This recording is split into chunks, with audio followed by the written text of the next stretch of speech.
Hello there ladies and gentlemen, how you doing? It's Alexander Hilly123 here and it's time for a new video in the classic series, and as you can see today it is none other than the original Metal Gear Solid released on the PlayStation 1. There were a few other Metal Gear games released on the NES I believe in the late 80s, but this is the first with the codename Solid after Metal Gear for the man himself, Mr. Solid Snake. The game takes place in 2005 in Alaska.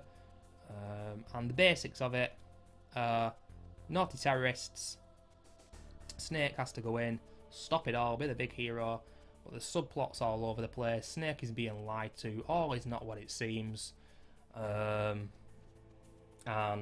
yeah, there's just so much to talk about with this game. I don't think I can sum up the story for you. Usually with these one-off videos that I do, just to show a bit of gameplay, they're not reviews, but you know, I can show you 7 to 10 minutes as I am going to do with this game, but you know, I can't even scratch the surface in that time. There's so much to say. And with games we love, there are some games that we master and we know everything about them, some that we're quite good at, and also others that we're bloody terrible at. And for me, even though I love this game so much, it is definitely one of the latter. I'm bloody terrible at it. Definitely one of my top 10 games of all time. The Metal Gear Solid series, for me, now, in 2014, I'm not that bothered about it.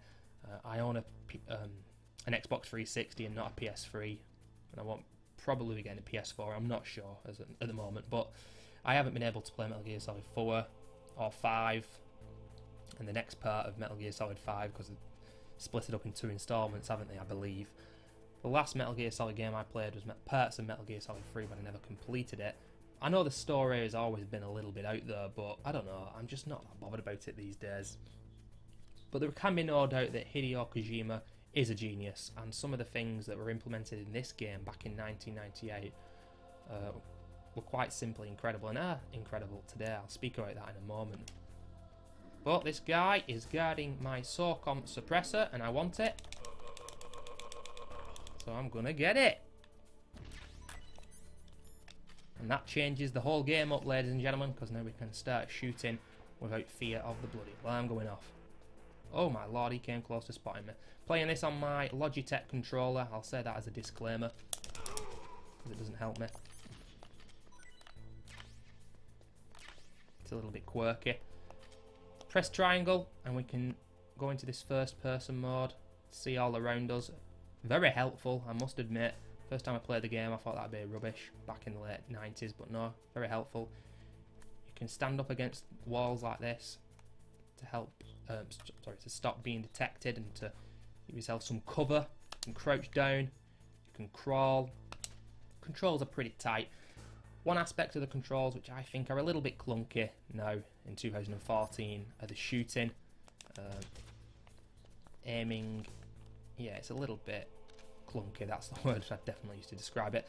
But hold square and X and you can aim and run and then shoot by tapping square as well. That's pretty cool. As you can see, you got the FAMAS, the grenade, the stun gun. These kind of things here, they're pretty much useless, especially the grenade and the stun gun. The chaff grenade I will just throw to show you what it does. And what it does is jam all the cameras. It gives you about 20 to 30 seconds where I'll be able to basically run under the view of the camera and not be spotted. But it's, well, not even 20-30 seconds, it's pretty short, but it can be a lifesaver. So many things to talk about in this game. One of them being, back in the day, chipped PlayStations and chipped PlayStation games were all the rage, and you could get them for £2 to £3, and if you got this chipped back in the day, you were going to get stuck. Because, and this is why Hideo Kojima is a genius, if you want to get in touch with Meryl on a codec, you have to look at the back of the Jewel Case CD. And of course, back in the day, chipped games, which were like £2 or £3, didn't come with a Jewel Case. So, unless you had the internet in 1998, you were screwed.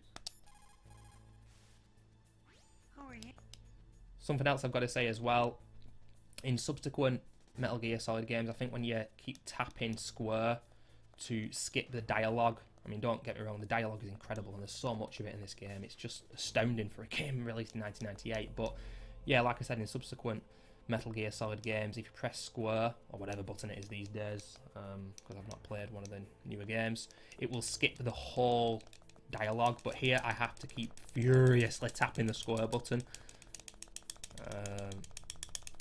to get it gone. But it's first time you play the game, if you're patient, it's well worth listening to all this talk, or at least if you're not going to listen to the dialogue and you're going to do it at your own pace like I'm doing there, it's best to take it all in. There's just so much to say about this game.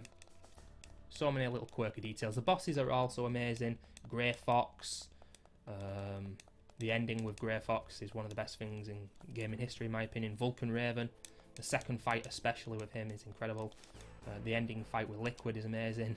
But my personal favourite is Psycho Mantis, where you actually have to change your controller from slot 1 to slot 2. If you don't, I don't think it's possible to beat him, because he reads your mind, and every time you shoot at him, he just blocks it because he knows when you're going to pull the trigger, blah blah blah. Absolutely sensational. And if you've got any Konami games released before Metal Gear Solid on your memory card, he will tell you about them. Absolutely fantastic. Graphics are pretty awesome as well for a game released in '98. I believe in that dialogue there, Meryl told us that she was going to open this door, so I will just show you what's behind this door and then I'll call it quits. I did want to do a playthrough of this game, but like I said before, I'm not very good at it. This is on easy mode. I skipped very easy, but I wouldn't like to play it without the radar, believe you me. Very good fun watching people play this on extreme mode on YouTube without the radar and then going through it really quickly. Absolutely amazing to see for the average casual gamer like myself. But yes, Meryl has opened that door, because as you can see it has a 5 on it. Keycard clearance level 5. We only have a keycard level 2. So she opens it up for us remotely from someplace, I don't know where. And now we've got to get through, but there are infrared sensors in here, ladies and gentlemen. There's 2 ways that you can actually view the invisible sensors. You can do this, smoke a cigarette, and see the sensors very slightly. And as you can see, Snake's health is already depleting. A few hours of smoking a cigarette and you are dead. And Metal Gear Solid. Now those are some dangerous cigarettes right there, ladies and gentlemen. Or you can just put your thermal goggles on and make it a hell of a lot easier for yourself. But I've got to concentrate. Look where the lines are going. They're all going at different speeds. You've just got to be careful not to confuse the lines with one another. And we are through. But yes, engrossing story, great gameplay, good graphics, voice acting that is quite simply out of this world. For a game released in 1998, it really is. And like I said, or I think I said, it's based in Alaska, the game. There's blast furnaces, there's all sorts to see and do. But I'm going to cut it short here because, you know, I can only scratch the surface with this game in a 7 to 10 minute video. But thank you for watching, ladies and gentlemen, and I'll see you soon.